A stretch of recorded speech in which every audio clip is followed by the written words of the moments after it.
장모님이 네 엄마지, 내 엄마냐? 친정엄마가 교통사고로 3달을 입원해 계셔도 전화 한 통 없던 그 인간이 뱉은 말이었습니다. 그런데 오늘 자기 엄마가 쓰러지자마자 남편은 눈을 뒤집고 소리를 지르더라고요. 너 지금 제정신이야?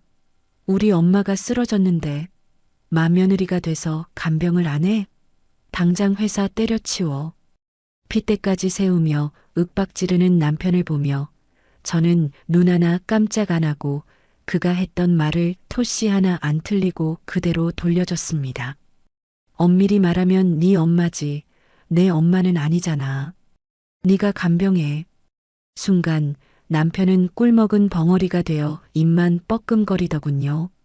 과연 이 남자는 언제까지 그 뻔뻔한 고개를 쳐들고 있을 수 있을까요? 안녕하세요. 30 중반의 김미연입니다. 사람들은 저를 두고 성공한 여자라고 부르곤 했어요. 국내 굴지의 대기업 마케팅 팀장, 30대 후반이라는 나이에 임원을 바라보는 위치, 그리고 억대 연봉까지. 겉으로 보이는 제 삶은 화려한 조명 아래 놓인 쇼윈도 마네킹처럼 완벽해 보였을 테니까요.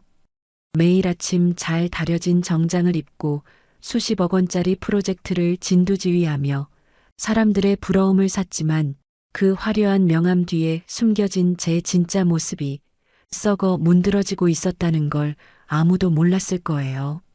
오늘 제가 꺼내놓을 이야기는 그 완벽해 보이던 제 인생이 단 하룻밤 사이에 어떻게 지옥으로 변했는지, 그리고 믿었던 가족이라는 이름이 얼마나 날카로운 흉기가 되어 제 심장을 찔렀는지에 대한 아주 긴 고백입니다.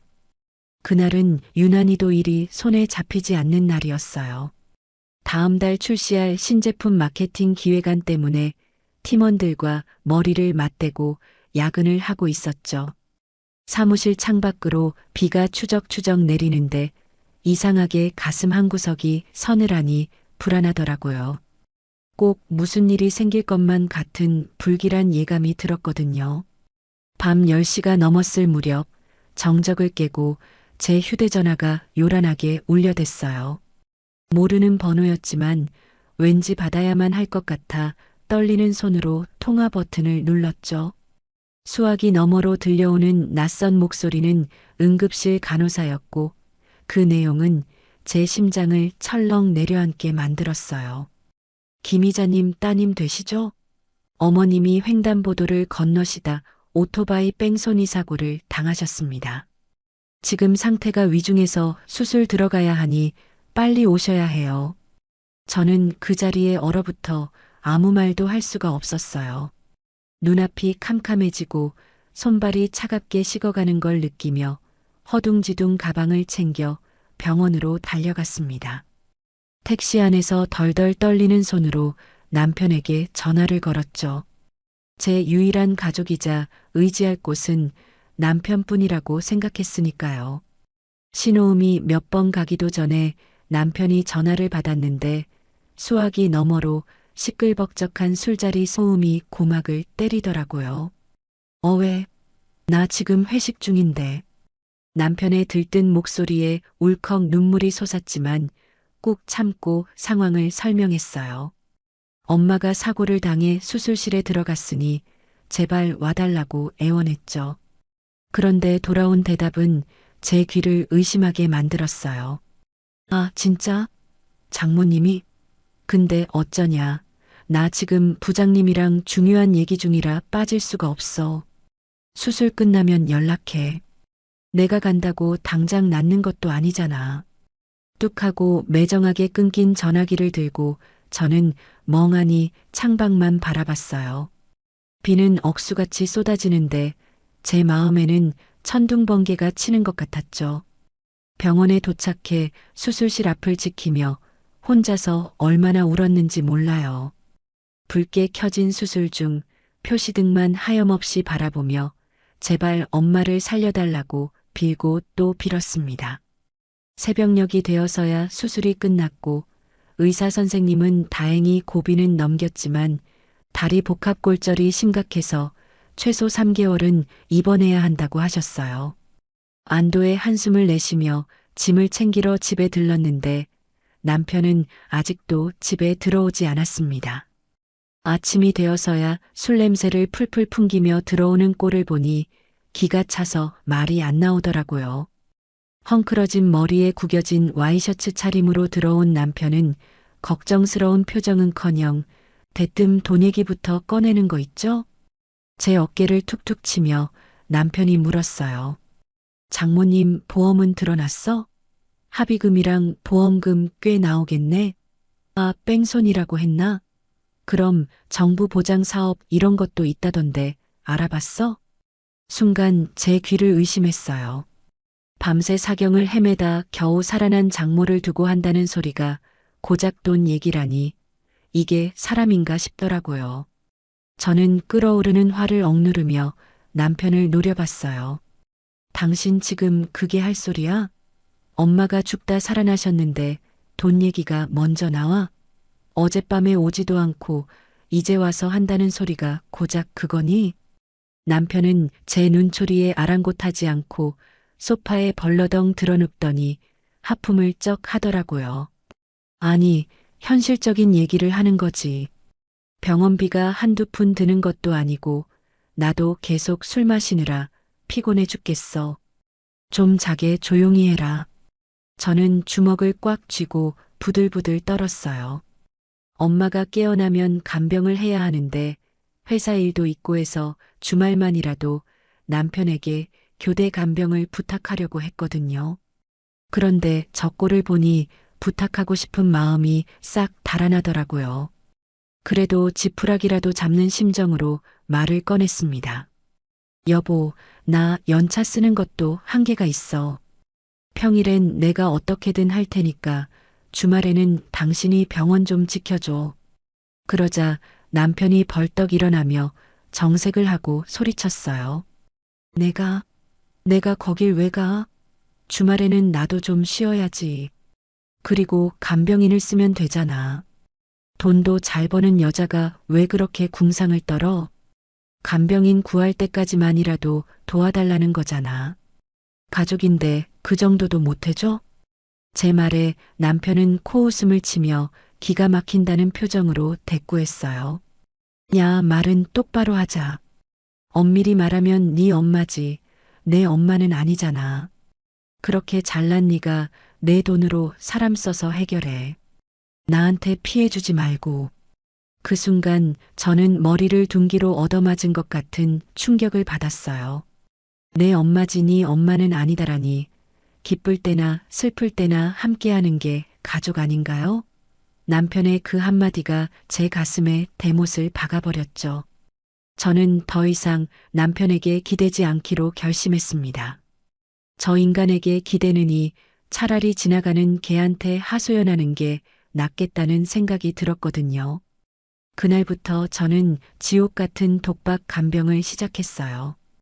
회사에는 사정을 말하고 연차를 몰았었지만 엄마의 상태는 생각보다 심각했습니다. 사고 후유증으로 선망 증세가 와서 밤마다 소리를 지르시고 저만 찾으셨거든요. 간병인을 구하려고 해도 엄마가 낯선 사람을 거부하고 저만 찾아서 도저히 맡길 수가 없었어요. 저는 병실 간이 침대에서 쪽잠을 자며 엄마의 대소변을 받아내고 밥을 떠먹여드리며 하루하루를 버텼죠. 거울을 보니 제 몰골이 말이 아니더라고요. 눈밑은 퀭하고 피부는 푸석푸석해져서 귀신이 따로 없었죠. 그런데도 남편은 병문안은커녕 전화 한 통 없었습니다. 오히려 제가 집에 잠깐 들러오시라도 챙기려 하면 짜증부터 냈죠. 빨래가 쌓인 소파를 발로 툭 차며 남편이 투덜거렸어요. 집안 꼴이 이게 뭐냐? 밥도 안 차려주고 내가 밖에서 뼈 빠지게 일하고 들어왔는데 밥상 하나 못 받아 먹어야 해? 너는 친정에 미쳐서 남편은 안중에도 없지? 적반하장도 유분수지. 저는 억울해서 눈물이 핑 돌았지만 꾹 참았어요. 지금 싸워봤자 저만 손해고 엄마 간병에 집중해야 했으니까요. 저는 묵묵히 빨래를 돌리고 청소기를 밀어놓고 다시 병원으로 향했어요. 남편은 그런 제 뒤통수에 대고 혀를 차며 말했죠. 독하다, 독해. 여자가 저렇게 드세니까 집안에 우환이 끊이질 않지. 그 말을 듣고 현관문을 나서는데 다리가 풀려 주저앉을 뻔했어요. 그래도 엄마를 생각하며 이를 악물고 버텼죠. 입원 한 달째 되던 날 엄마가 정신이 좀 드셨는지 사위가 보고 싶다고 하시더라고요. 최서방은 바쁜가 보구나. 얼굴 한번 보기가 힘드네. 엄마의 그 말에 가슴이 미어지는 것 같았어요. 저는 억지로 웃으며 남편에게 전화를 걸었죠. 신호음이 길게 이어지다 남편이 귀찮다는 듯 전화를 받았습니다. 여보, 엄마가 당신 보고 싶어 하셔. 잠깐이라도 와서 얼굴 좀 비춰주라. 응? 제 간절한 부탁에도 남편의 반응은 싸늘하기만 했어요. 아, 나 지금 바빠.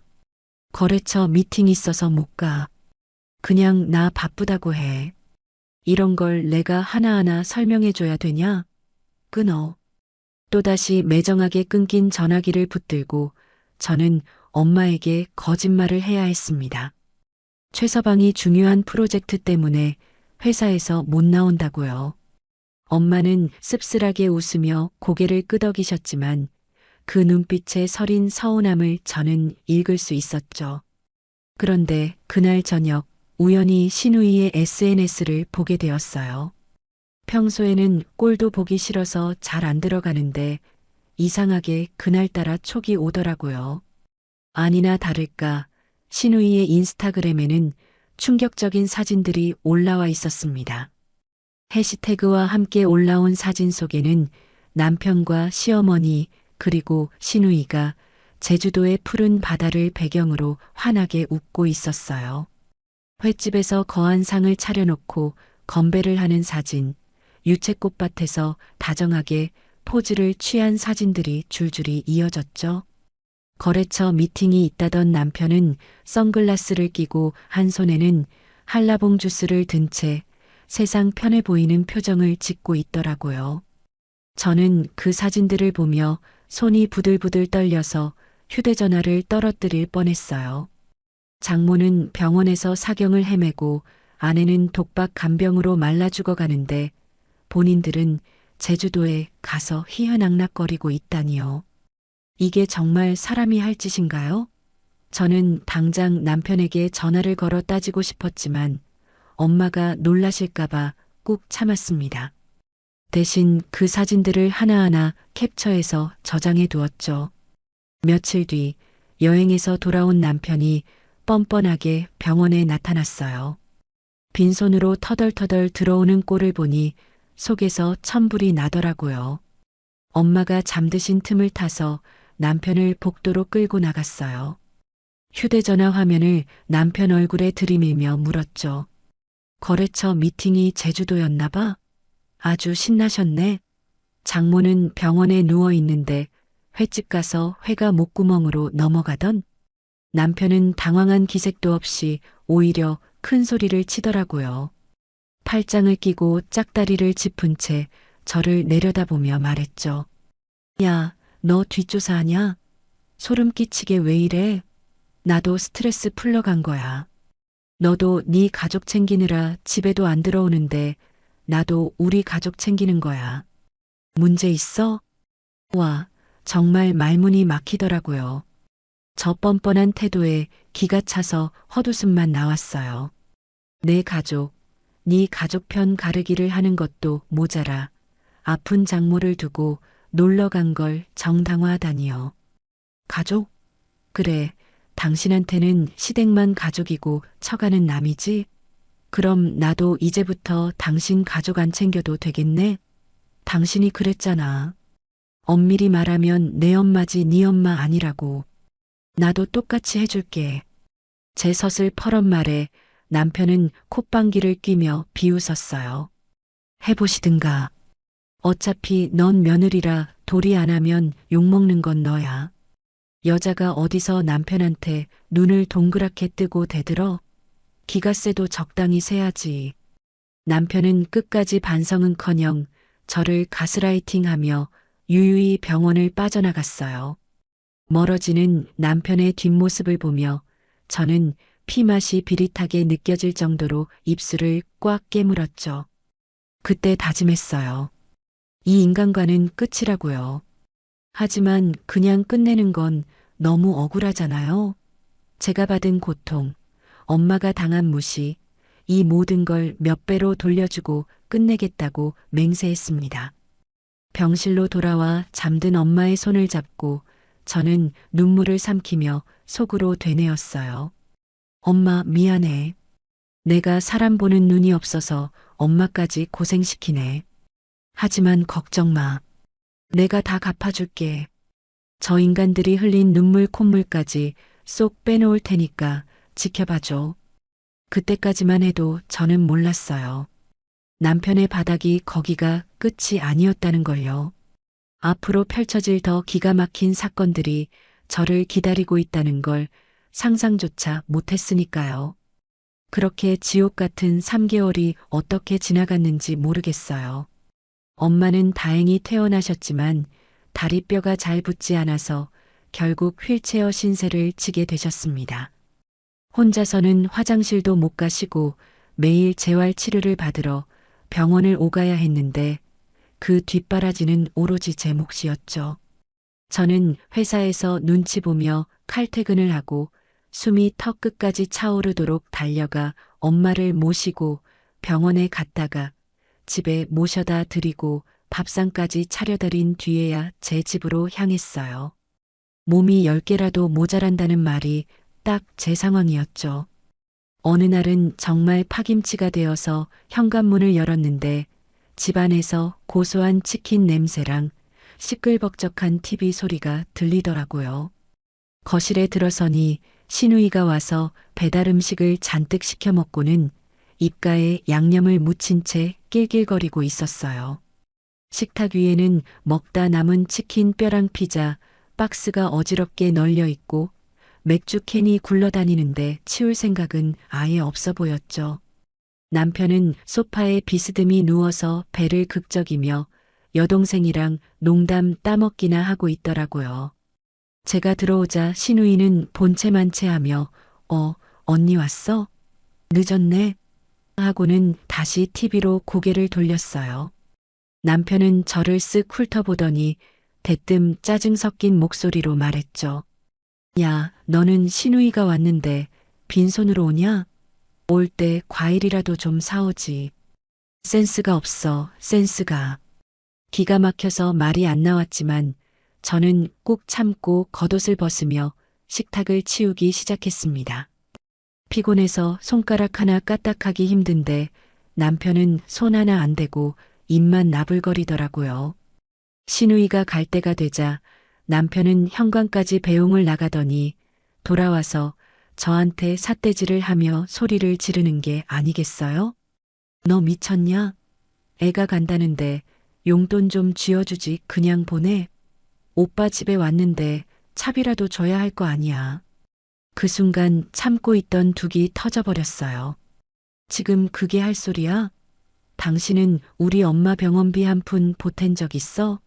나는 내 생활비 쪼개서 엄마 간병비 대느라 허리가 휘는데 놀러온 시누이 용돈까지 챙겨야 해? 제 말에 남편은 얼굴을 붉히며 더 크게 소리쳤어요.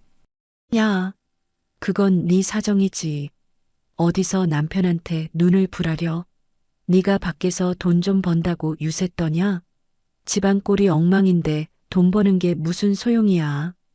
저는 더 이상 대꾸할 힘도 없어서 화장실로 도망치듯 들어갔습니다.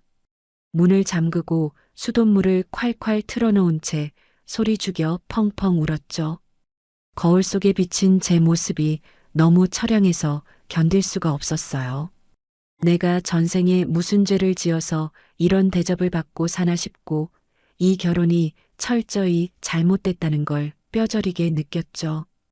밖에서는 남편이 문 안 열어?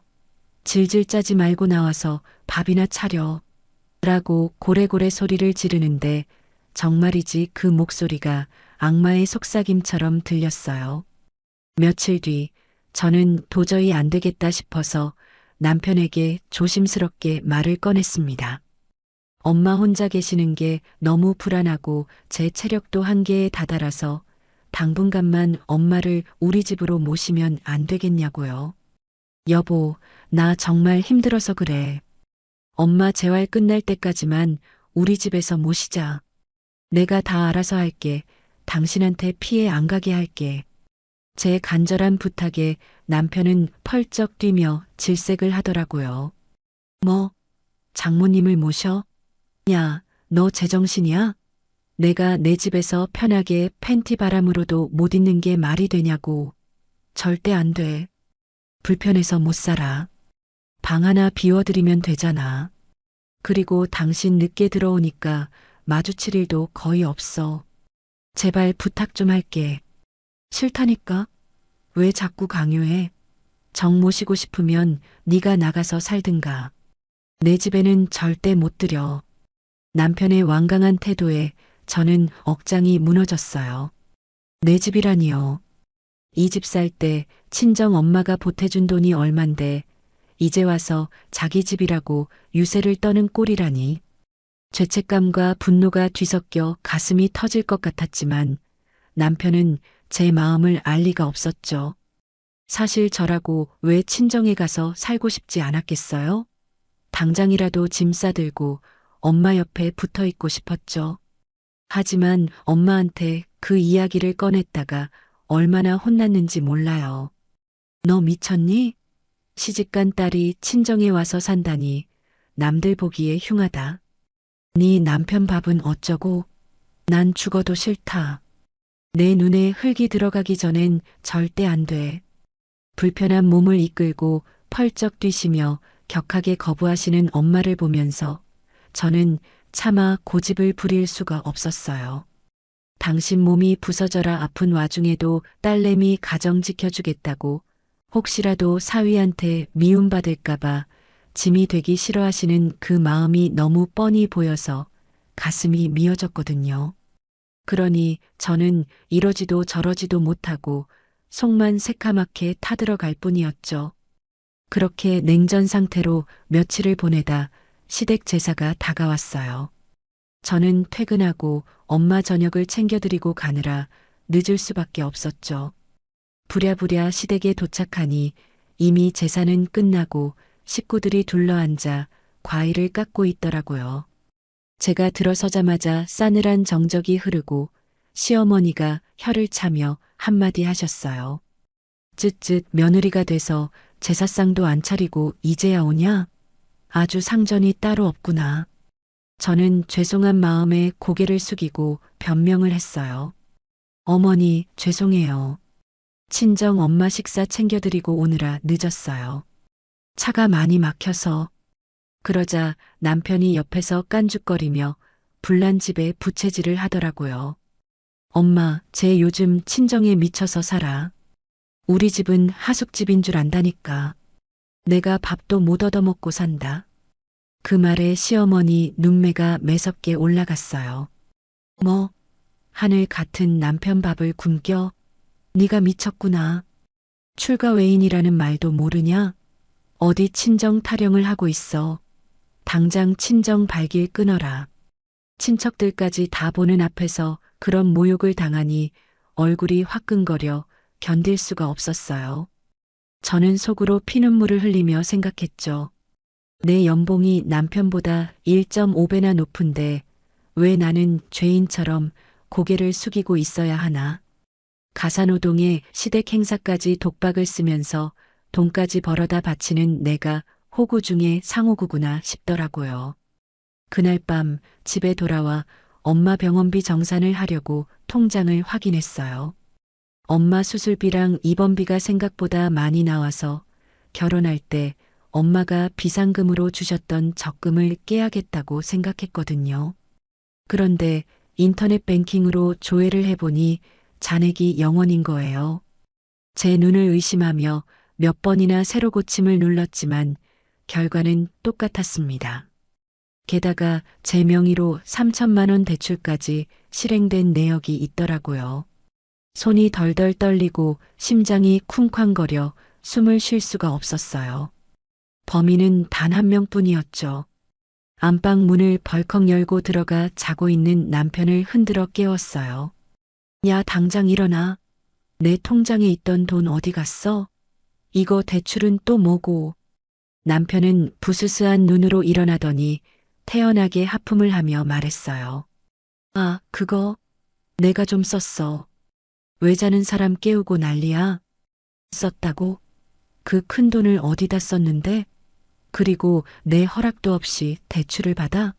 이거 엄연한 범죄야. 제가 소리를 지르자 남편은 귀찮다는 듯 머리를 극적이며 대답했죠. 주식 좀 했어. 요즘 대박 종목이 있다길래 투자 좀 했지.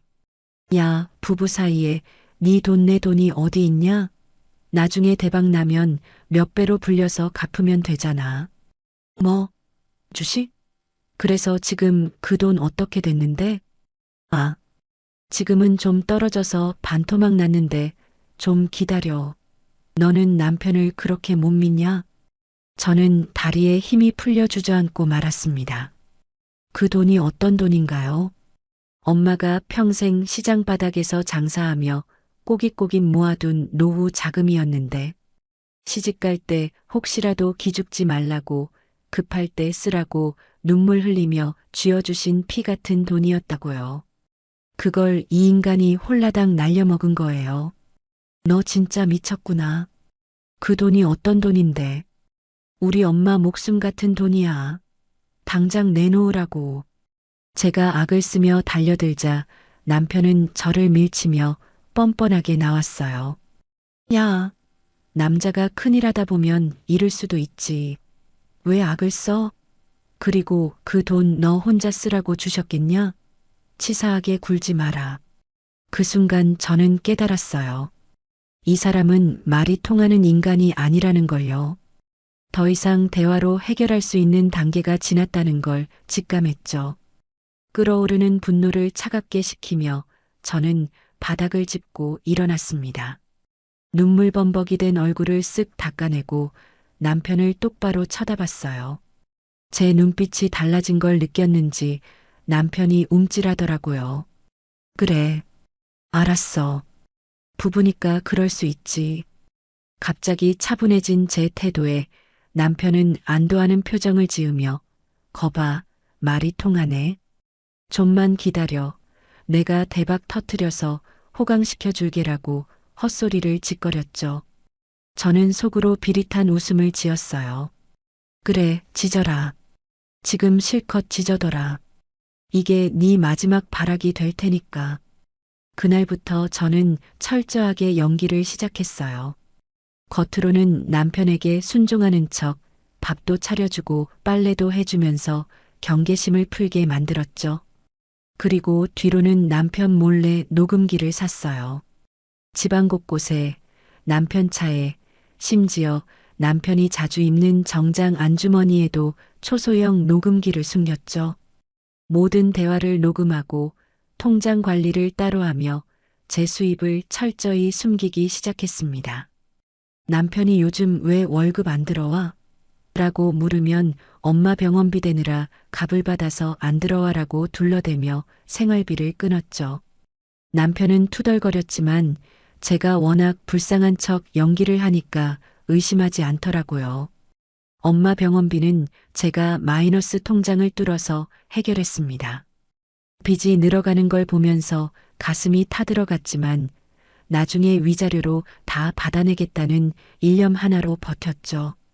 밤마다 녹음된 파일을 들으며 남편의 막말과 시댁 식구들의 뒷담화를 정리했어요. 들으면 들을수록 기가 차서 잠이 안 올 정도였지만 그 분노가 저를 버티게 해주는 원동력이 되었죠. 그러던 어느 날 남편이 술에 취해 들어와서 혼잣말을 중얼거리는 게 녹음기에 고스란히 찍혔어요. 아, 장모 보험금 분명 더 나올 구멍이 있을 건데 마누라가 멍청해서 그걸 못 챙기네. 이번에 엄마 환갑잔치 크게 해드려야 하는데 돈이 없어서 어쩌냐. 그 녹음 파일을 듣는데 소름이 끼치더라고요. 이 인간은 정말 구제불능이구나. 갱생의 여지가 없구나 확신했죠. 저는 주먹을 꽉 쥐고 컴퓨터에 이혼 소송 준비 폴더를 만들었고 차곡차곡 증거들을 모으기 시작했습니다. 그렇게 살얼음판 같은 날들이 이어지던 어느 날이었습니다. 하늘은 제 편인지 아니면 더 큰 시련을 주려는 건지 알 수 없는 일이 벌어졌어요. 평소처럼 지옥 같은 회사 생활을 마치고 파김치가 되어 퇴근하려는데 휴대전화가 미친 듯이 울리더라고요. 화면을 보니 신우이 이름이 떠 있었어요. 평소엔 연락 한 통 없다가 무슨 꿍꿍인가 싶어 받기 싫었지만 혹시나 무슨 일이 생긴 건 아닌가 싶어 전화를 받았죠. 아니나 다를까 수화기 너머로 신우이의 다급한 목소리가 들려왔습니다. 언니, 큰일 났어. 엄마가 화장실에서 쓰러지셨대. 지금 구급차 타고 응급실 가고 있어. 빨리 와봐. 순간 머릿속이 하얘지더라고요. 시어머니가 평소 혈압이 높으시긴 했지만 이렇게 갑자기 쓰러지실 줄은 몰랐거든요. 저는 부랴부랴 가방을 챙겨 병원으로 달려갔어요. 응급실에 도착하니 신우이는 울고불고 난리가 났고 남편은 멍한 표정으로 벽에 기대 서 있더라고요. 의사 선생님이 나오셔서 골든타임은 넘기지 않았지만 뇌에 출혈량이 많아 수술을 해야 한다고 하셨죠. 수술실 앞에서 기다리는 동안 신우이는 제 옷자락을 붙잡고 징징거렸습니다. 언니, 우리 엄마 잘못되면 어떡해? 나 무서워 죽겠어. 언니가 좀 어떻게 해봐. 저는 기가 막혔지만 일단 신우이를 진정시키고 남편에게 물었죠. 어머님 평소에 혈압약 잘 챙겨 드셨어?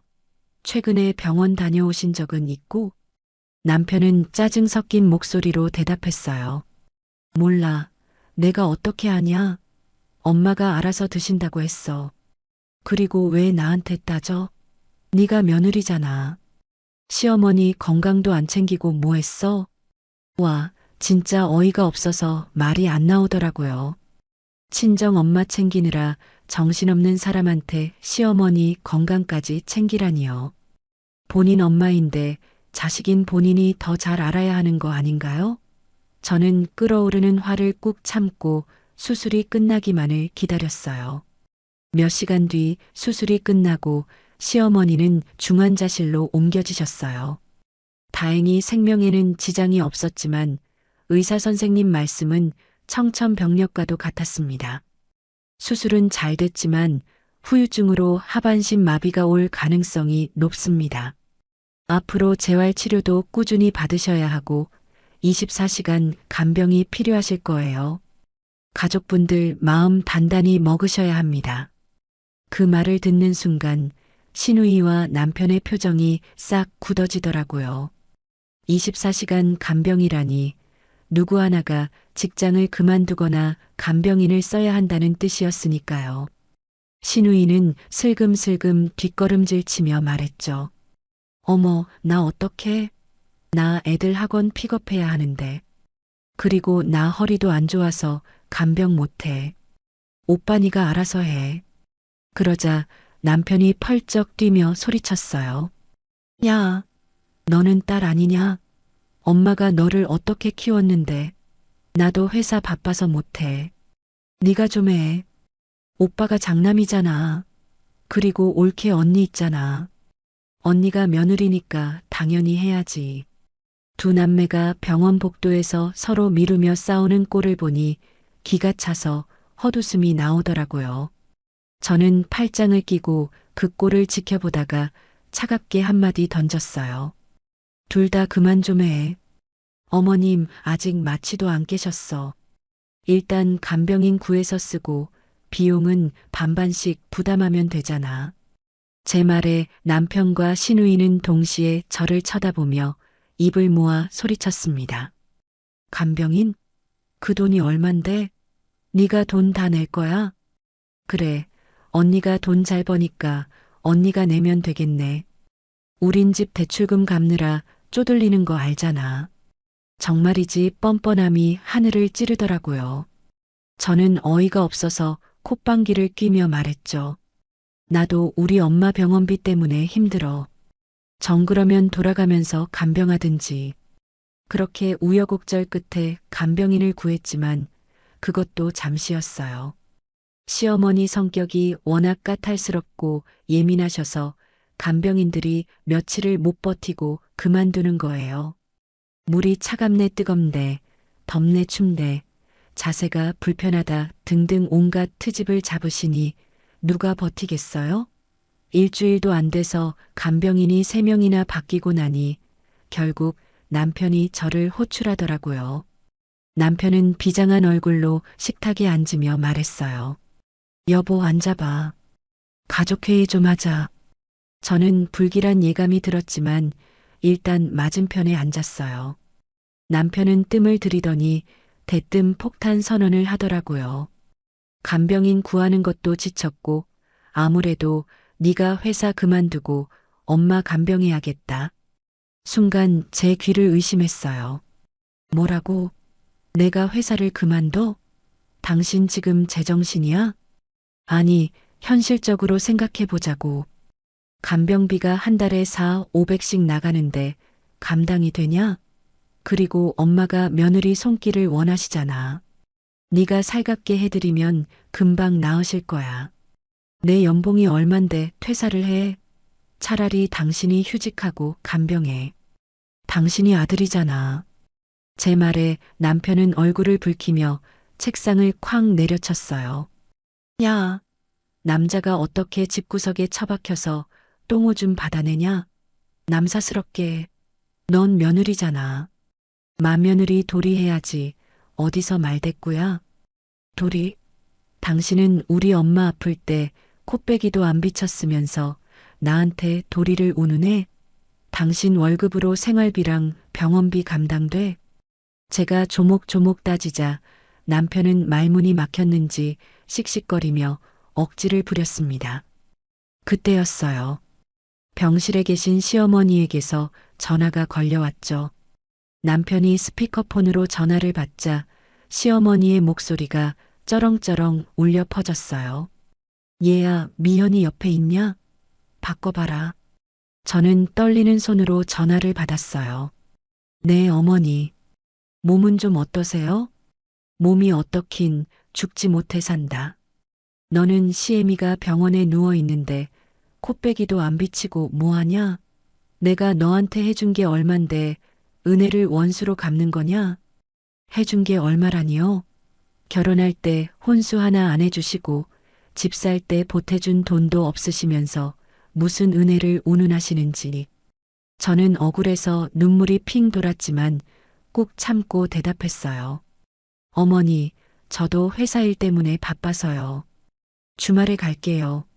시끄럽다. 당장 회사 때려치우고 와서 내 수발 들어라. 남편 내조도 못하고 시애미 공경도 못하는 게 무슨 며느리라고. 여자가 기가 세서 집안이 이 모양 이 꼴 된 거야. 다 네 탓이다, 알아? 시어머니의 폭언에 저는 더 이상 참을 수가 없었어요.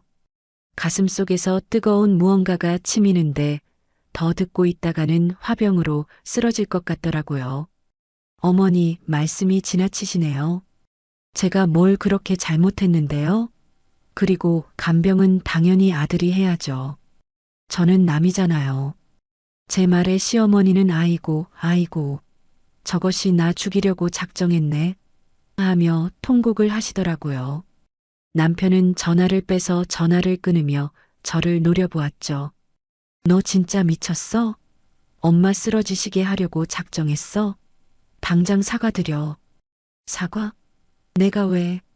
틀린 말한 거 없잖아. 당신이나 가서 효도해. 나는 못하니까. 저는 자리를 박차고 일어나 방으로 들어가 방문을 잠그고 침대에 엎드려 엉엉 울었죠. 내가 왜 이런 취급을 당하며 살아야 하나? 이 결혼이 대체 나한테 무슨 의미가 있나? 머릿속이 복잡해서 터질 것 같았어요. 다음 날 아침 눈을 뜨니 남편은 출근하고 없더라고요. 거실 탁자 위에는 쪽지가 한 장 놓여 있었습니다. 생각 잘해라. 이번 주 내로 회사 정리하고 병원으로 와. 안 그러면 이혼이다. 이혼이라니 적반하장도 유분수지. 이 인간이 정말 갈 때까지 갔구나 싶더라고요. 저는 쪽지를 구겨서 쓰레기통에 던져버리고 출근 준비를 했어요. 거울 속에 비친 제 눈은 퉁퉁 부어 있었지만 눈빛만은 어느 때보다 독하게 빛나고 있었죠. 그래, 이혼? 해준다, 해줘. 더러워서 내가 먼저 해준다. 출근길 지하철 차창에 비친 제 얼굴은 푸석하기 그지없었지만 눈동자만큼은 이글거리고 있었어요. 남편이 남긴 그 쪽지 한 장이 제 안에 남아있던 마지막 미련이라는 찌꺼기까지 싹 태워버렸거든요. 회사에 도착해 자리에 앉았지만 모니터 속 글자들은 춤을 추듯 어지러웠습니다. 속에서는 뜨거운 용암이 부글부글 끓어올라 도저히 업무에 집중할 수가 없더라고요. 점심시간이 되자마자 도망치듯 사무실을 빠져나와 회사 근처에 있는 조용한 카페로 향했어요. 구석진 자리에 앉아 아이스 아메리카노를 시켜놓고 얼음을 씹어 먹으며 화를 식히고 있었죠. 그때였어요. 누군가 제 앞 테이블을 톡톡 두드리며 인기척을 내더라고요. 고개를 들어보니 입사 동기이자 법무팀장인 최민호였어요. 김 팀장 아니야? 여기서 혼자 뭐해? 표정이 왜 그래? 누구 하나 잡아먹겠네. 민호는 특유의 사람 좋은 미소를 지으며 제 맞은편에 털썩 앉았어요. 평소 같으면 그냥 업무 스트레스라고 둘러댔겠지만 그날은 이상하게 제 방어 기제가 작동하지 않더라고요. 꾹꾹 눌러왔던 감정이 뚝이 터지듯 터져 나올 것만 같았죠. 저는 한숨을 푹 내쉬며 그동안 있었던 일들을 민호에게 하나둘씩 털어놓기 시작했어요. 친정 엄마 사고부터 남편의 외면, 시어머니의 뇌졸중, 그리고 오늘 아침 받은 퇴사 종용 쪽지까지 전부 다요. 이야기를 듣는 내내 민호의 표정은 점점 굳어졌고 다 듣고 나서는 주먹을 꽉 쥐어 테이블이 흔들릴 정도로 쾅 내려치더라고요. 야, 그건 진짜 아니지. 사람이 어떻게 그래? 너 그동안 이걸 혼자 어떻게 참았냐? 민호의 진심 어린 분노를 보자 왈칵 눈물이 솟구쳤어요. 남편이라는 작자는 제 고통을 비웃기만 했는데 피 한 방울 안 섞인 동기는 이렇게 같이 화를 내주니까요. 민호는 휴지를 건네주며 낮지만 단호한 목소리로 말했어요. 잘 들어. 이건 명백한 이혼 귀책 사유야. 단순히 성격 차이가 아니라고. 배우자에 대한 유기, 방임, 그리고 시댁 식구들의 부당한 대우까지. 법적으로 따져도 네가 백전백승이야. 절대 물러서지 마. 근데 민호야, 내가 지금 당장 이혼 소송을 걸면 엄마가 더 충격받으실까봐 겁니다. 그리고 그 인간들이 순순히 물러날 것 같지도 않고 제 걱정에 민호는 고개를 저으며 제 눈을 똑바로 응시했어요. 겁낼 거 없어. 너 기억 안 나? 3년 전에 우리 회사 위기였을 때 네가 밤새워서 만든 기획안 하나로 판도 뒤집었잖아. 너는 그런 사람이야. 능력 있고 강단 있고 누구보다 똑똑한 사람이라고. 왜 그런 쓰레기들 가스라이팅에 속아서 네 가치를 깎아내려? 넌 피해자가 아니라 이 상황을 끝낼 해결사야. 민호의 그 말 한마디가 제 머리를 강하게 때렸어요. 맞아요. 저는 회사에서 인정받는 팀장이었고 수십 명의 팀원을 이끄는 리더였죠. 그런데 집구석에만 들어가면 죄인처럼 고개 숙이고 살았던 거예요. 민호는 주머니에서 명함 한 장을 꺼내 건네줬습니다. 이거 내 선배가 하는 로펌이야. 이혼 전문이고 승소율 100%에 가까워. 내가 미리 언질해둘 테니까 가서 상담받아봐. 그리고 증거 수집하는 게 제일 중요해. 녹취, 문자 내역, 병원비 영수증 하나까지 다 챙겨. 민호와의 대화는 제게 꺼져가던 불씨를 다시 지피는 계기가 되었어요. 카페를 나서는데 발걸음이 한결 가벼워지더라고요. 사무실로 돌아와 자리에 앉자마자 부장님 호출이 있었어요. 김 팀장, 잠깐 내 방으로 좀 와봐.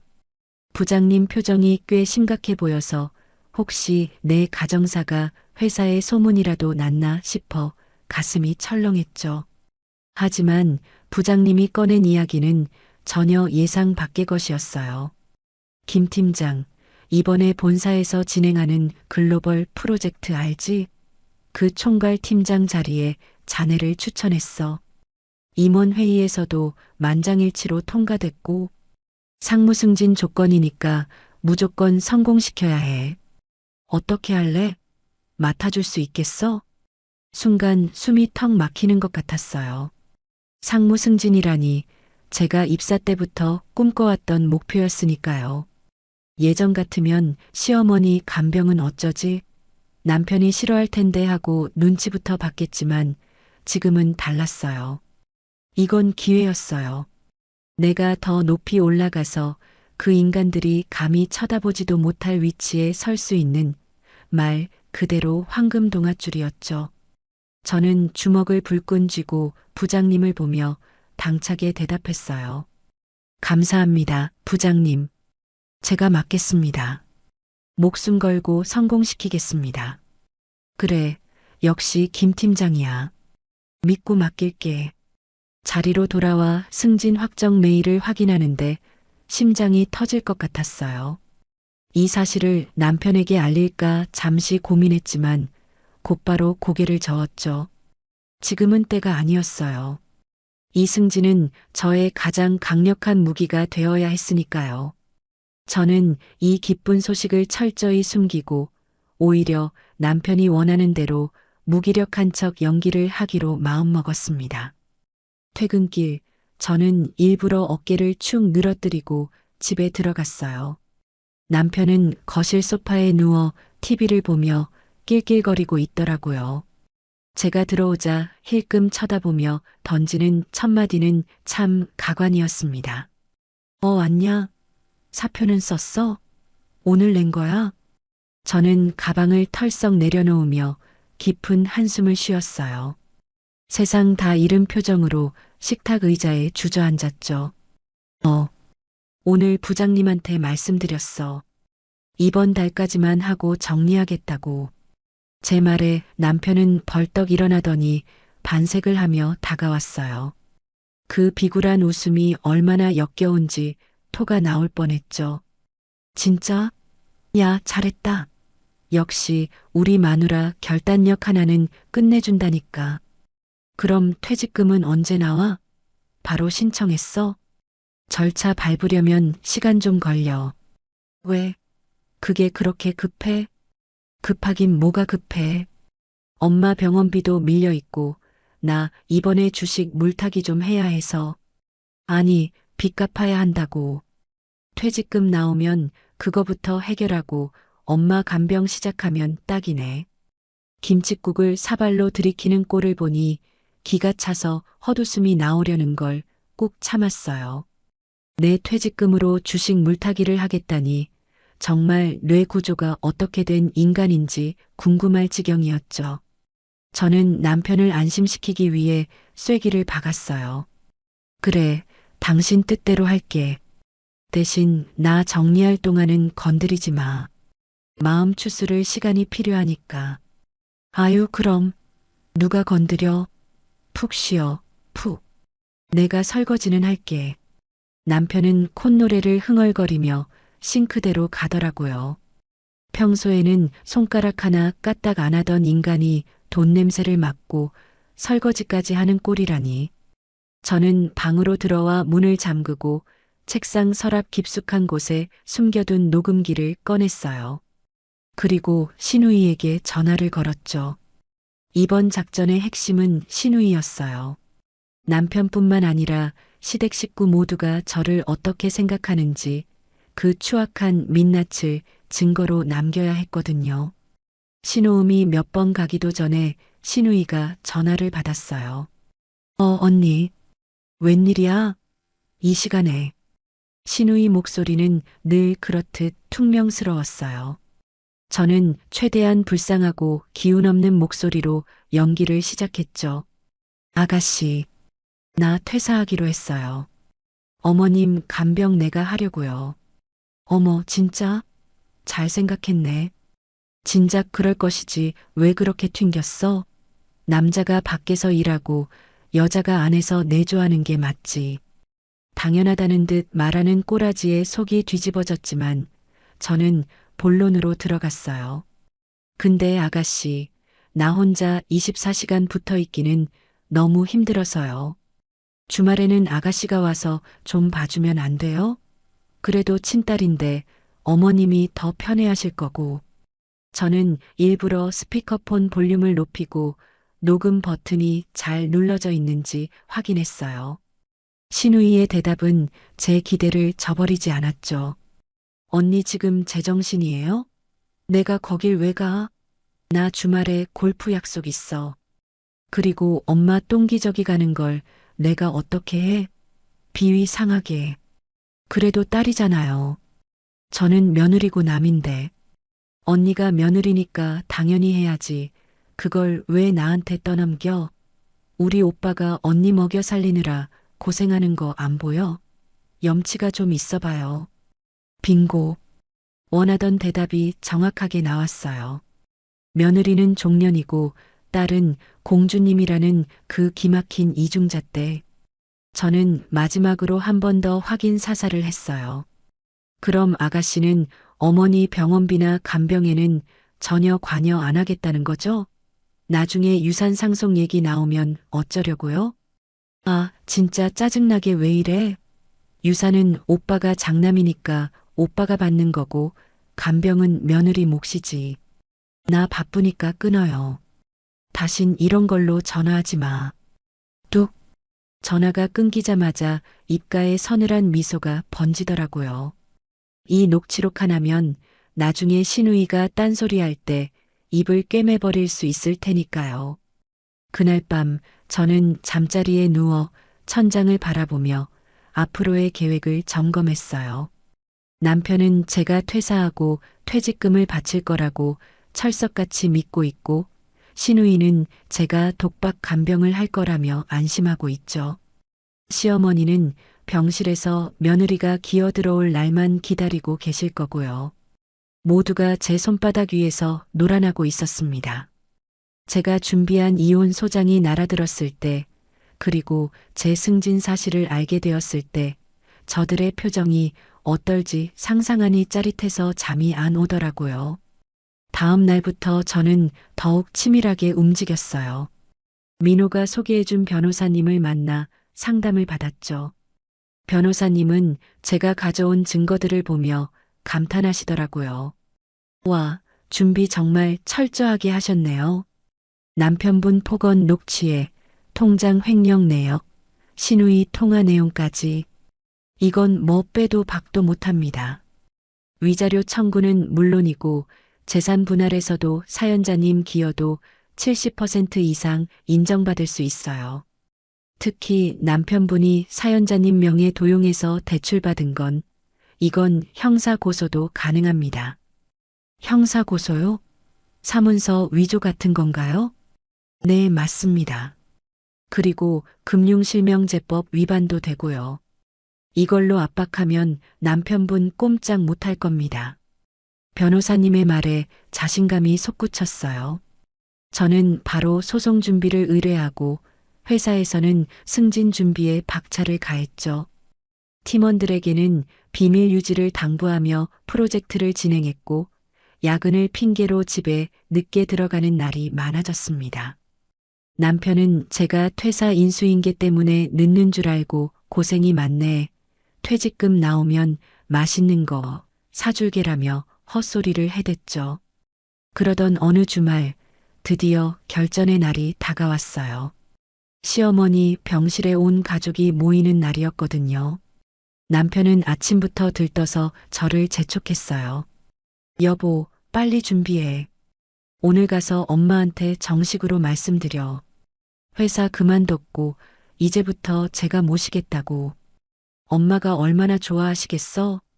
저는 거울을 보며 빨간 립스틱을 발랐어요.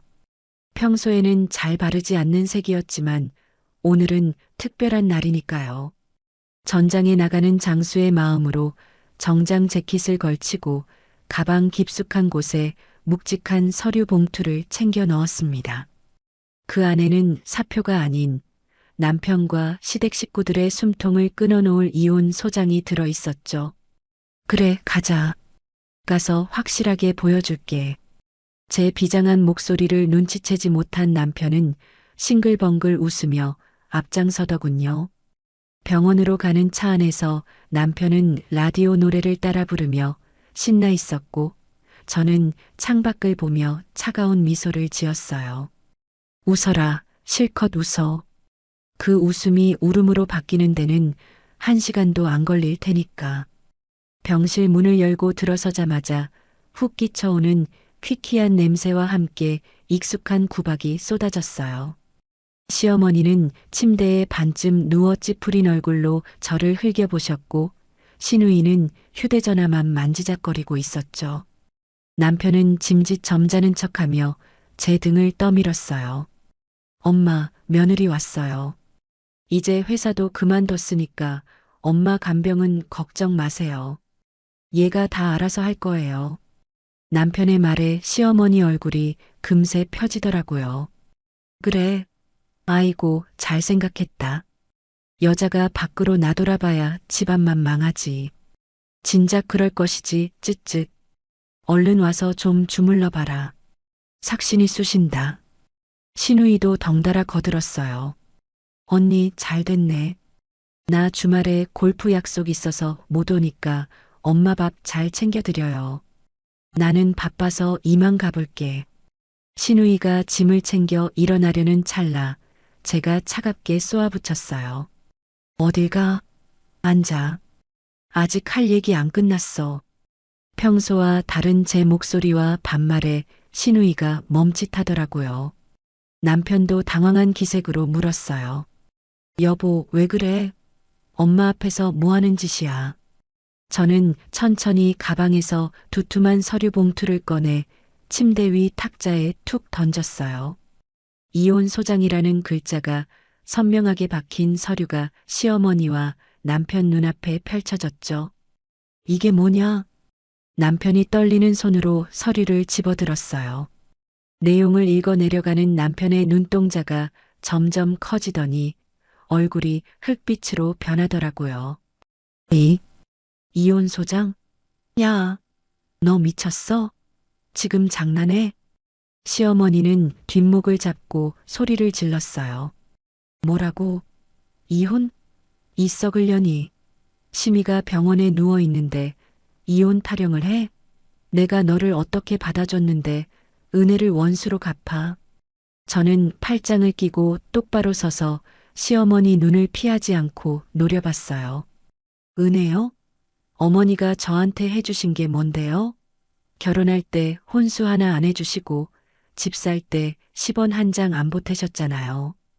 오히려 돈 보태준 친정 엄마보다 더 유세 떠시고 그게 은혜인가요? 이게 어디서 말대꾸야. 시어머니가 손을 들어 때리려는 신용을 하자 남편이 저를 잡아먹을 듯이 노려보며 멱살을 잡으려 했어요. 야, 너 돌았냐? 당장 사과해. 무릎 꿇고 빌어. 그 순간 병실 문이 벌컥 열리고 누군가 들어왔습니다. 민호였어요. 민호는 성큼성큼 다가와 남편의 손목을 낚아채 비틀었어요. 그 손 놓으시죠. 폭행죄 추가되기 싫으면. 남편은 악소리를 내며 손을 놓았어요. 민호는 제 옆에 서서 든든한 방패막이가 되어주었죠. 당신 뭐야? 남의 가정사에 왜 끼어들어? 남편이 씩씩거리며 소리치자 제가 대신 대답했어요. 내 대리인이야.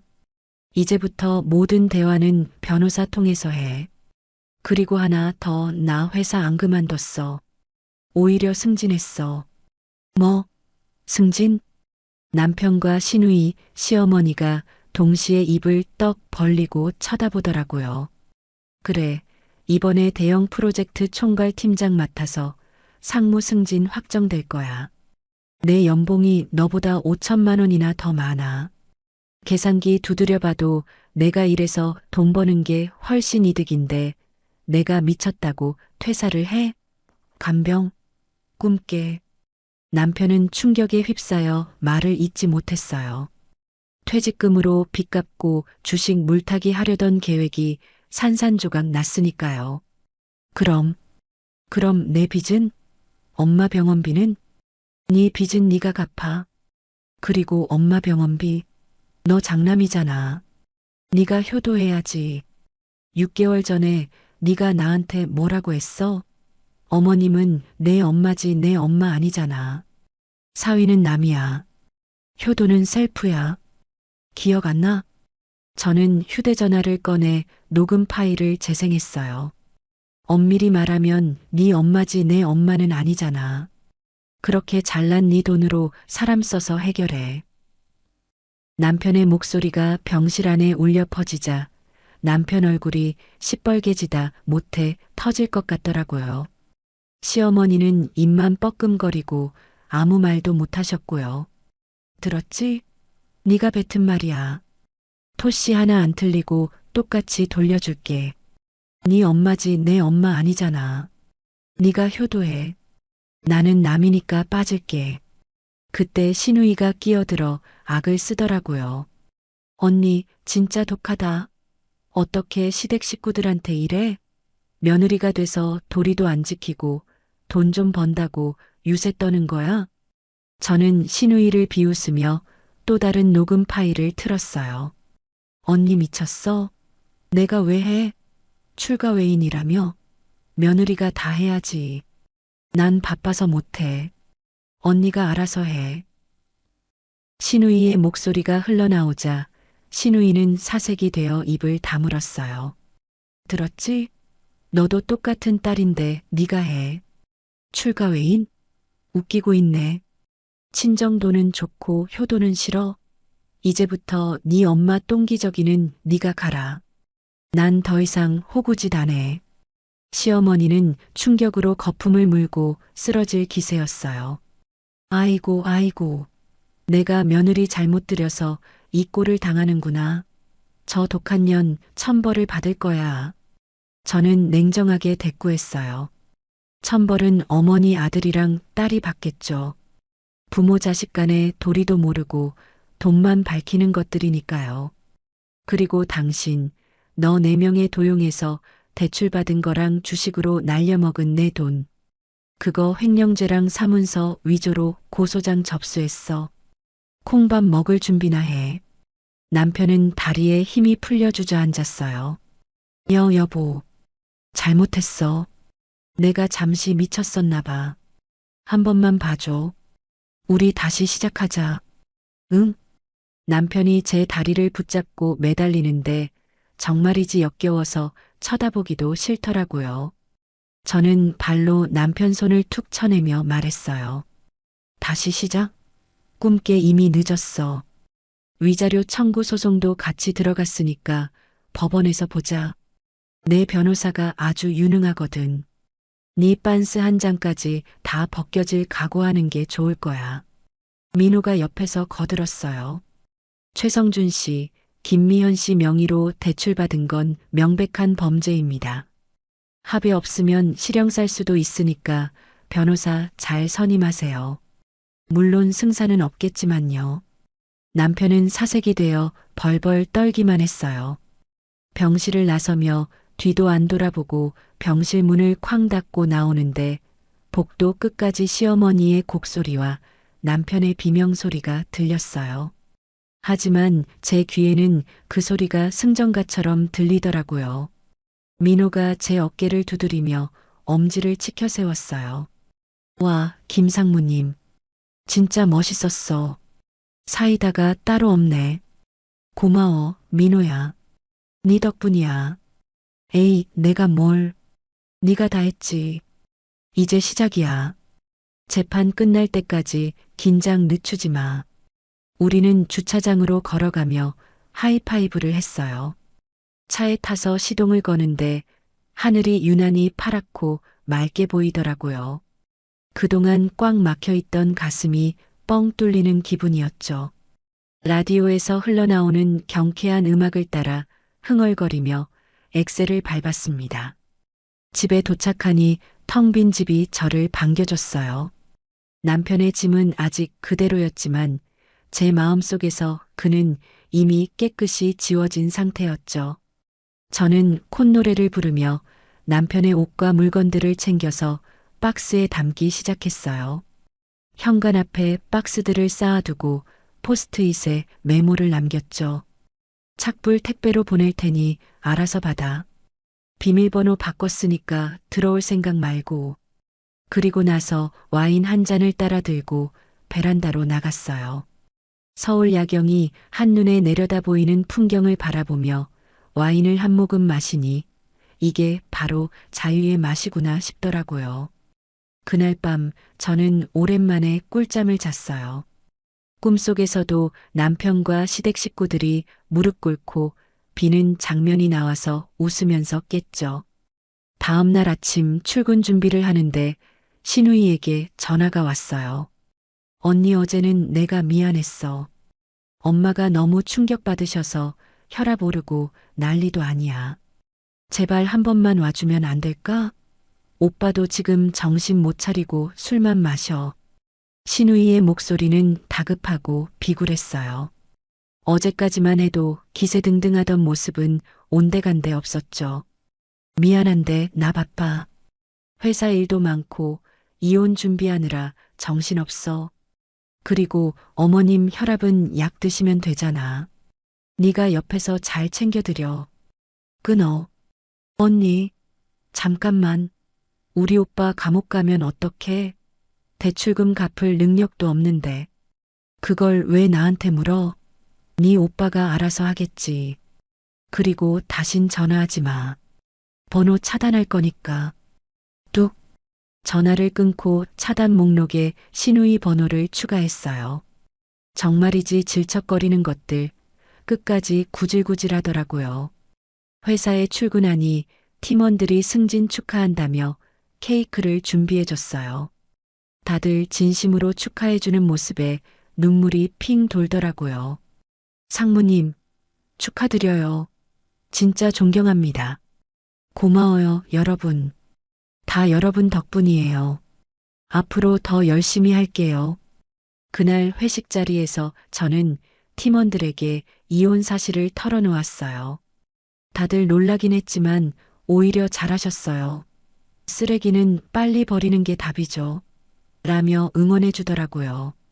민호도 옆에서 내가 보증한다. 우리 상무님 이제 꽃길만 걸을 거야 라며 분위기를 띄웠고요.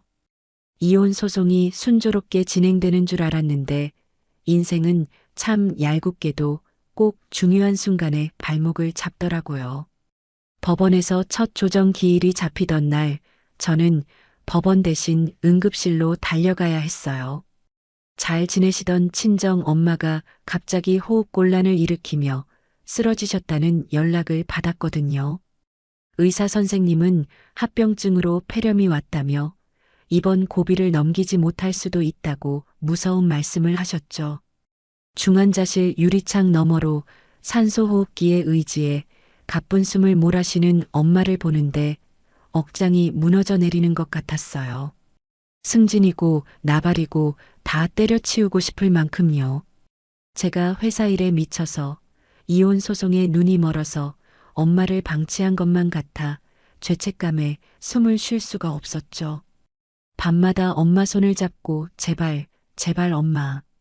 놔두고 가지 말라고 울며 빌었어요. 그런데 엎친 데 덮친 격으로 회사에서 연락이 왔어요. 감사팀이었죠. 김상무님, 지금 회사 게시판 난리 났습니다. 익명 투서가 들어왔는데 내용이 심각해요. 직장 동료와 불륜을 저질러 가정을 파탄냈다는 내용입니다. 사실 확인이 필요하니 당장 출석해 주십시오. 기가 막혀서 말이 안 나오더라고요. 불륜이라니 적반하장도 유분수지. 남편이 제 약점을 노리고 비열한 수를 쓴 게 분명했어요. 엄마 병간호 때문에 휴가를 낸 상태였지만 저는 이를 악물고 회사로 향했어요. 회사 로비에 들어서자마자 직원들의 시선이 따갑게 꽂혔어요. 수군거리는 소리가 들려왔죠. 저 사람이야? 상무 승진하자마자 불륜설 터진 게 남편이 1인 시위까지 한다던데 진짜 독하다. 능력 있으면 뭐해 인성이 저 모양인데. 억울해서 미칠 것 같았지만 여기서 흔들리면 지는 거라는 생각에 고개를 뻣뻣이 들고 감사팀으로 향했어요. 감사실 문을 여니 감사팀장님이 난감한 표정으로 투서 내용을 보여주시더라고요. 거기엔 제가 민호와 팔짱을 끼고 다정하게 걷는 사진, 밤늦게 함께 있는 사진들이 악의적으로 편집되어 있었어요. 심지어 제가 시어머니 간병을 거부하고 폐륜을 저질렀다는 거짓 증언까지 첨부되어 있었죠. 이거 사실입니까? 감사팀장님의 질문에 저는 헛웃음을 터뜨렸어요. 팀장님, 저랑 민호, 아니 최 팀장이랑 입사 동기인 거 아시잖아요. 그리고 저 사진들 야근하고 회식 끝나고 가는 길에 찍힌 겁니다. 업무상 만난 거지 불륜이라니요? 그리고 시어머니 간병요? 친정어머니 간병하느라 어쩔 수 없었던 거예요. 제가 그동안 쓴 병원비 내역이랑 간병인 고용계약서 다 제출할 수 있습니다. 오히려 남편이 제 명의 도용해서 대출받고 횡령한 사실 때문에 이혼 소송 중인데 이게 불륜으로 둔갑하다니 어이가 없네요. 제가 당당하게 맞서자 감사팀장님도 당황한 기색이 역력했어요.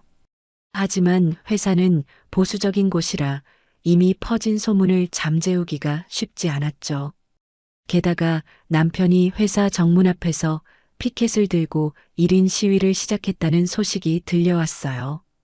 불륜녀 김상무는 물러가라. 내 인생 망친 악녀. 가정 파탄의 주범. 그 문구를 보는 순간 저는 이성의 끈이 뚝 끊어지는 걸 느꼈어요. 엄마가 사경을 헤매는데 이 인간은 여기서 이러고 있다니. 저는 당장 로비로 뛰어내려갔어요. 남편은 저를 보더니 더 크게 소리를 지르며 연기를 하더라고요. 여러분, 저 여자 좀 보세요. 제가 뼈 빠지게 일해서 뒷바라지했더니 승진하니까 남편 버리고 딴 놈이랑 놀아났습니다. 억울해서 못 살겠습니다. 사람들이 웅성거리며 모여들었고 남편은 회심의 미소를 지으며 저를 쳐다봤어요. 그 비열한 눈빛에 구역질이 올라올 것 같았지만 저는 심호흡을 한 번 하고 또박또박 말했어요. 너 지금 뭐 하는 짓이야? 엄마가 위독하시다고. 당장 그만두고 꺼져. 엄마, 웃기고 있네. 장모 핑계 대지 마. 너 나랑 이혼하려고 쇼하는 거잖아. 위자료 안 주려고 발악하는 거지? 위자료? 누가 누구한테 받아야 하는데? 내 명의로 대출받은 3천만 원, 주식으로 날려먹은 내 적금, 그거 다 횡령죄야. 내가 널 고소했는데 네가 피해자 코스프레를 해? 거짓말하지 마. 증거 있어? 있으면 내놔봐. 남편이 뻔뻔하게 나오자 저는 휴대전화를 꺼내 녹음 파일을 재생했어요. 이번에는 스피커폰 볼륨을 최대치로 올리고 모여든 사람들 모두가 들을 수 있게 했죠. 야, 부부 사이에 네 돈 내 돈이 어딨냐?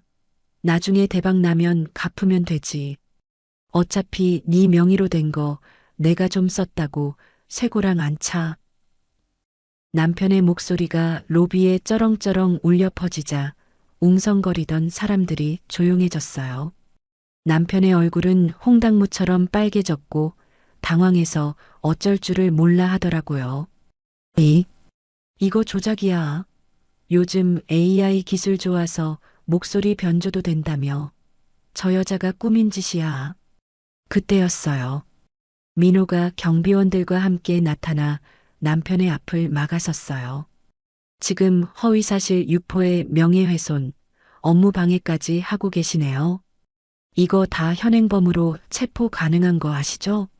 경찰 불렀으니까 서해 가서 해명하세요. 경찰차가 도착하고 남편은 끌려가면서도 너 두고 봐. 내가 가만 안 둘 거야. 불륜녀 주제에. 라고 악을 썼어요. 저는 그 꼴을 보며 다리에 힘이 풀려 주저앉을 뻔했지만 민호가 부축해줘서 간신히 버텼죠. 괜찮아? 많이 놀랐지? 민호야. 고마워. 나 진짜 무서웠어. 걱정 마. 내가 다 해결할게. 너는 어머님 곁에 가 있어. 회사 일은 내가 알아서 처리할 테니까. 민호의 따뜻한 말에 눈물이 핑 돌았어요. 다시 병원으로 돌아오니 엄마는 여전히 의식이 없으셨지만 얼굴색이 조금 편안해진 것 같았어요. 저는 엄마 손을 잡고 속삭였어요. 엄마, 그 인간 경찰서 갔어. 이제 아무도 엄마랑 나 괴롭히지 못해. 그러니까 제발 일어나. 그날 밤 기적처럼 엄마가 눈을 뜨셨어요. 산소 호흡기를 떼고 저를 보며 힘없이 미소 지으시는데 그제야 살 것 같더라고요. 의사 선생님도 고비를 넘겼다며 안도하셨고요. 하지만 시련은 끝이 아니었어요. 시어머니는 휠체어를 타고 와서 소리를 지르며 엄마 병실 문을 쾅쾅 두드렸습니다. 안정을 취해야 할 엄마가 놀라서 경기를 일으키실까봐 저는 기겁을 하고 뛰쳐나갔죠. 어머니, 지금 뭐 하시는 거예요? 여기 병원이에요. 조용히 하세요. 조용히? 내 아들이 유치장에 있는데 조용히 하게 생겼냐? 네가 바람 피워서 이 사단이 난 거잖아. 어디서 뻔뻔하게 고개를 들어? 바람은 무슨 바람이에요? 증거 있어요? 그리고 아들이 잘못해서 들어간 걸 왜 저한테 따지세요? 법대로 한 건데 뭐가 문제예요? 법? 웃기고 있네. 네가 유능한 변호사 꼬셔서 내 아들 누명 씌운 거 다 안다. 당장 내 아들 빼내. 안 그러면 내가 여기서 배째라고 드러누울 테니까. 시어머니는 정말로 복도 바닥에 드러누워 통곡을 시작했어요. 사람들이 몰려들고 간호사들이 달려와 말렸지만 소용없었죠. 저는 더 이상 참을 수가 없어서 경비원을 불렀어요. 여기 업무방해로 신고해 주세요. 환자 안정 취해야 하는데 난동 부리시네요. 경비원들이 와서 시어머니를 휠체어에 태워 끌고 나가자 시어머니는 이 독한 년, 천벌 받을 거야. 라며 저주를 퍼부으셨어요. 저는 그 뒷모습을 보며 싸늘하게 말했죠. 천벌은 어머니랑 아들이 받으시겠죠. 남의 눈에 눈물 나게 하면 제 눈에는 피눈물 난다는 거 똑똑히 보여드릴게요. 그 사건 이후로 저는 독해지기로 마음먹었어요. 더 이상 봐주지 않겠다고요.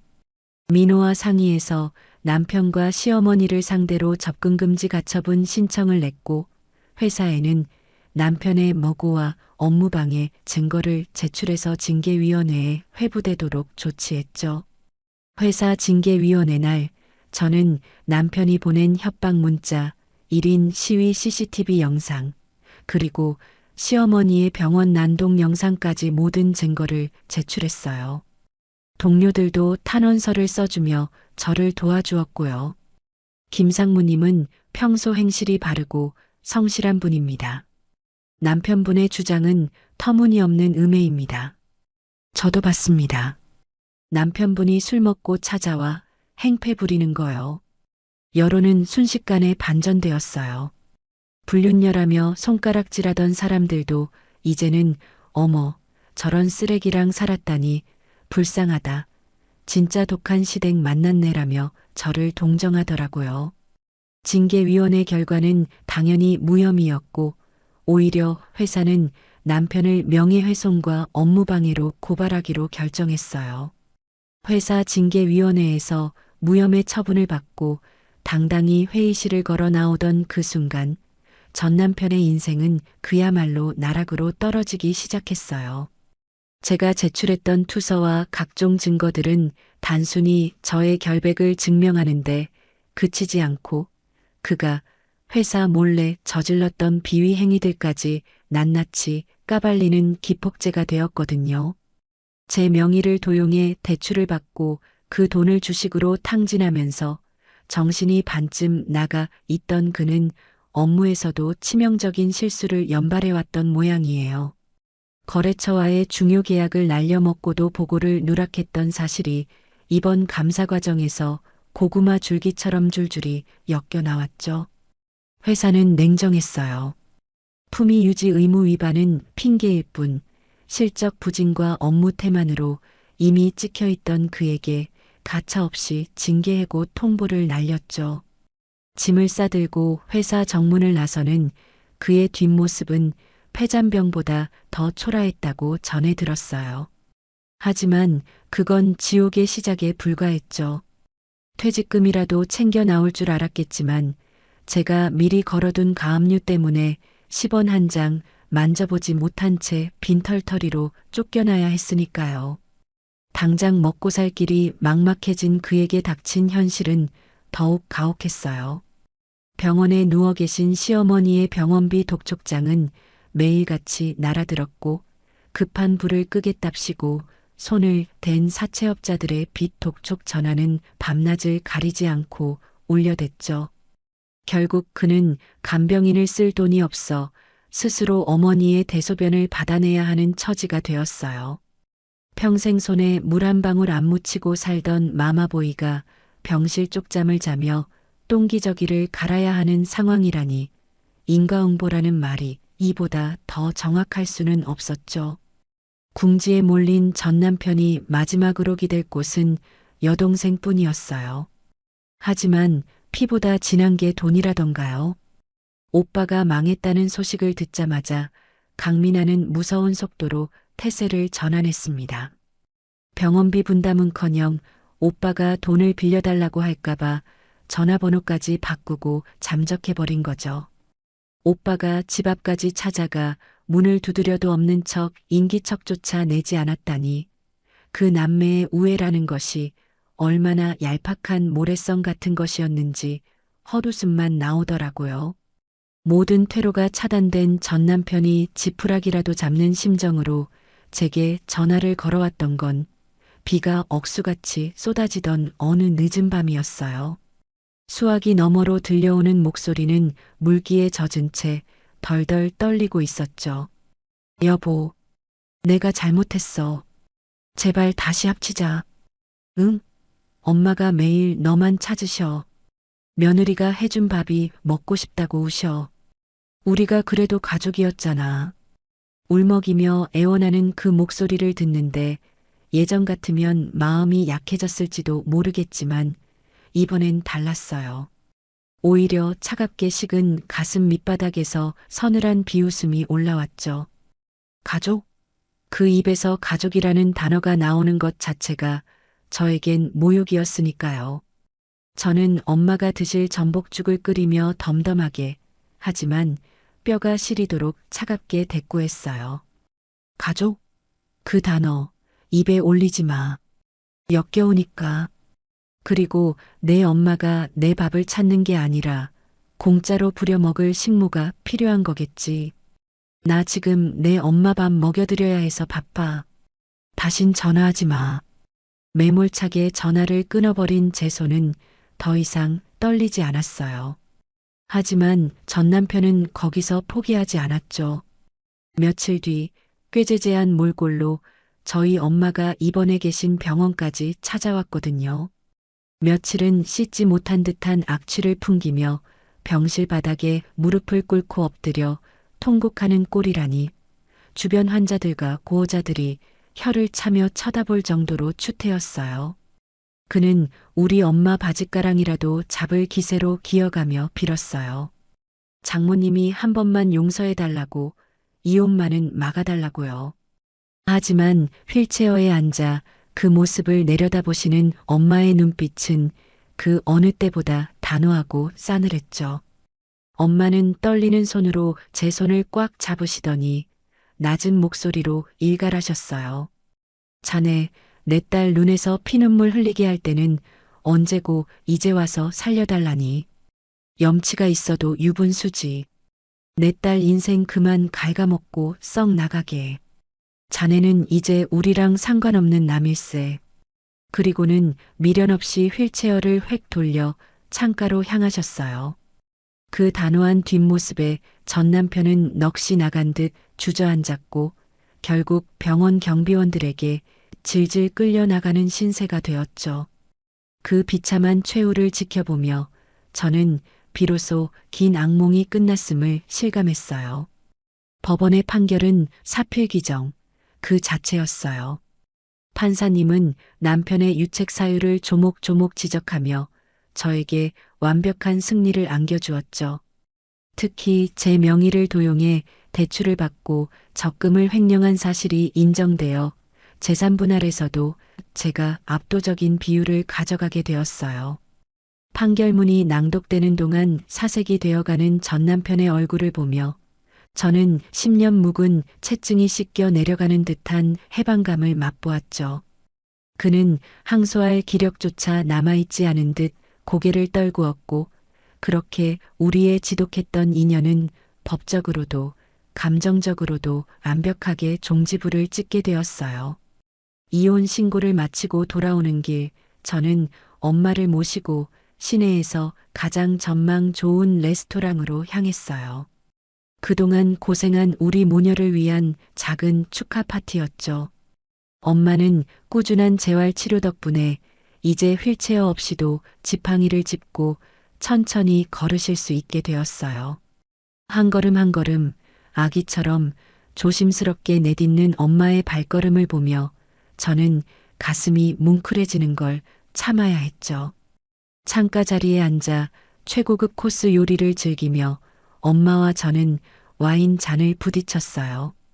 붉은 와인 너머로 보이는 엄마의 얼굴에는 오랜만에 핏기가 돌고 입가에는 편안한 미소가 걸려 있었죠. 엄마가 제 손등을 쓰다듬으며 말씀하셨어요. 우리 딸, 이제야 얼굴이 활짝 폈네. 그동안 마음고생 많았지? 이제는 누구 눈치 보지 말고 너 하고 싶은 대로 다 하고 살아. 엄마는 그거면 돼.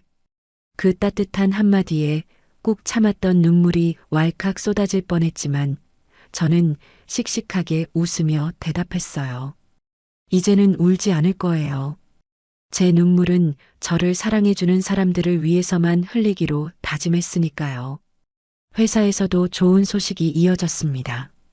제가 총괄했던 대형 프로젝트가 업계에서 큰 화제를 모으며 성공적으로 마무리되었고 그 공로를 인정받아 사장님께 표창까지 받게 되었죠. 시상식 단상에 올라 뜨거운 박수갈채를 받는데 문득 지난 날들이 주마등처럼 스쳐 지나가더라고요. 며느리라는 이유로, 여자라는 이유로 억눌려왔던 제 능력이 비로소 날개를 달고 비상하는 순간이었어요. 민호는 여전히 제 곁에서 가장 든든한 버팀목이 되어주고 있어요. 우리는 연인으로 발전하지는 않았지만 서로의 상처를 이해하고 성장을 응원하는 세상에 둘도 없는 소울메이트로 남기로 했죠. 때로는 사랑보다 깊은 우정이 더 오래가는 법이니까요. 민호와 함께 퇴근 후 맥주 한 잔을 기울이며 일 이야기를 나누는 소소한 일상이 저에게는 더할 나위 없는 행복이 되었답니다. 반면 들려오는 전 남편과 시댁의 소식은 처참하기 그지없었어요. 전 남편은 사채 빚을 갚기 위해 낮에는 막노동을 하고 밤에는 대리운전을 뛰며 근근히 살아가고 있다고 해요. 시어머니는 병원비가 밀려 결국 요양병원에서 쫓겨날 판이고 오갈 데 없는 두 모자가 단칸방 월세조차 내지 못해 쩔쩔매고 있다는 소문이 들려왔죠. 인과응보네. 뿌린 대로 거두는 법이지. 그들의 불행이 더 이상 저에게 어떤 감정의 동요도 일으키지 않는다는 사실, 그것이야말로 제가 그들로부터 완전히 자유로워졌다는 증거였어요. 이제 저는 주말이면 엄마와 함께 전국 방방곡곡으로 캠핑을 다녀요. 텐트를 치고 모닥불을 피워놓은 채 엄마와 도란도란 이야기를 나누며 밤하늘의 별을 보는 시간이 얼마나 소중한지 몰라요. 그동안 시댁 뒷바라지하느라 놓쳤던 효도를 이제라도 실컷 할 수 있어서 얼마나 다행인지 모릅니다. 엄마가 소녀처럼 웃으시는 모습을 볼 때마다 제 가슴도 벅차오르곤 하죠. 그리고 저는 당당한 돌싱의 삶이라는 주제로 유튜브 브이로그를 시작했어요. 처음에는 제 일상을 기록하는 용도였지만 솔직하고 당당하게 홀로서기를 해나가는 제 모습에 많은 분들이 공감해주고 응원해주시더라고요. 언니 영상 보고 용기를 얻었어요. 저도 힘든 결혼 생활 정리하고 새 출발하려고요. 이런 댓글들을 볼 때마다 제가 겪은 아픔이 헛되지 않았음을, 누군가에게는 희망의 불씨가 될 수 있음을 느끼며 큰 보람을 얻고 있어요. 과거의 상처는 저를 무너뜨린 것이 아니라 더 단단하고 빛나는 보석으로 연마해 주었다는 것을 이제는 알 것 같아요. 오늘 밤 저는 한강이 한눈에 내려다 보이는 제 명의의 새 아파트 베란다에 앉아 있어요. 시원한 강바람이 머리카락을 스치고 눈앞에는 보석처럼 반짝이는 도시의 야경이 펼쳐져 있죠.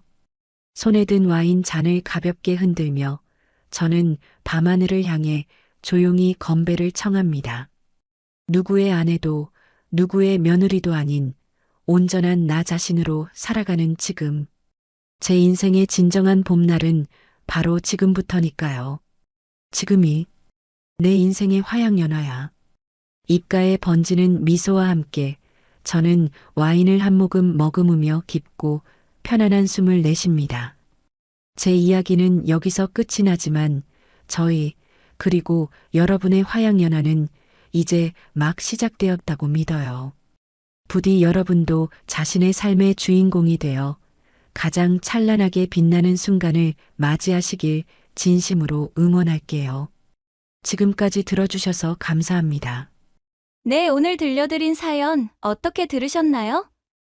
정말 고구마 100개를 먹은 듯 답답했던 결혼 생활을 뒤로하고 시원한 사이다 복수와 함께 인생의 화양연화를 맞이한 미연님의 이야기였습니다. 가족이라는 이름으로 희생을 강요받고 믿었던 사람에게 배신당하는 고통 속에서도 결코 무너지지 않았던 미연님. 오히려 그 아픔을 디딤돌 삼아보란 듯이 성공해낸 모습이 정말 존경스럽고 멋지게 느껴집니다. 최고의 복수는 내가 행복해지는 것이다. 라는 말이 있죠? 썩은 동아줄을 과감하게 잘라내고 스스로 빛나는 보석이 되기로 선택한 미연님의 용기에 저도 큰 박수를 보내고 싶습니다. 지금 혹시 어두운 터널을 지나고 계신 분들이 있다면 오늘 이 사연이 작은 희망의 불씨가 되었기를 바랍니다. 결국 진심은 통하고 인과응보는 반드시 이루어지니까요. 이제는 누구의 아내, 며느리가 아닌 온전한 나로서 그리고 사랑하는 어머니의 자랑스러운 딸로서 펼쳐질 미연님의 인생 2막을 진심으로 응원하겠습니다. 미연님께 응원의 댓글을 남겨주세요. 큰 위로가 되어줄 거예요. 오늘도 끝까지 함께 해주셔서 감사합니다.